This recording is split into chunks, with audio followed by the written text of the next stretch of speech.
دلته مونږ بارډر سره نږدې یو تقریبا 20 کیلومتر لار سم پاتې ده او مونږ پیدل روان یو دا لار ټوله جام ده دلته نور ګاډي نشي تللی تاسو کتلی شئ نو بس دا میسج مې در کولو او مونږ مخکې اوس روانېږو ټیک شو بسم الله الرحمن الرحیم ګرانو کتونکو نن زه کم په یوکرین کې چې کم ماشوم ته اوچ چې دی د یاسر خان هغه هلته ګیر شوی دی د هغوی د والد ناصر خان صاحب سره زه ناست یم د هغوی تاثرات د هغوی خبرې به تاسو واورئ زموږ سره اوسئ اعوذ بالله من الشیطان الرجیم بسم الله الرحمن الرحیم زه د اوچ کلي اوسېدونکی ناصر خان زما نوم دی جی او یاسر زما زوی دی یوکرین ته تللی میډیکل سټوډنټ دی جی د هغه سره نور ماشومان هم دي او جینکۍ ورسره هم دي هلکان ورسره هم دي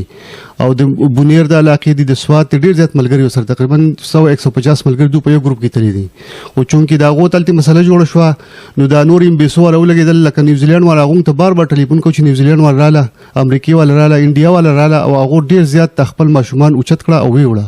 او چې موږ به کله امبیسۍ والته وي نو هغوی به وایي چې هېڅ مسله هم نشته او تاسو فکر مه کوئ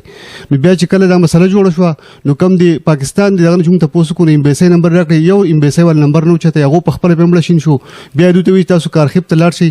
ټیکټې پې واخیستې تقریبا په $300 بیا یې ورته وایي سبا چې تاسو مر دی هغه پیسې دوی ضایع شوې د ماشومانو هلکې د خرچې پیسې ورسره وي داسې پیسې ورسره هم نه وي بیا یې دوی ته اوس وایي تاسو په خپل کښېنئ او ریلګاډي ته وخېږئ او تاسو راشئ پولینډ بارډر ته نو دې ماشومانو بیا په خپل دغه باندې پولینډ بارډر ته لاړه هلته چې اوس لاړه هلته بیا څوک نه نو بیا هلته کې دوی بس پته نشي چل ورسره وشو خو بهرحال بېګا بیا زموږ سره رابطه وکړه په 8 بجې باندې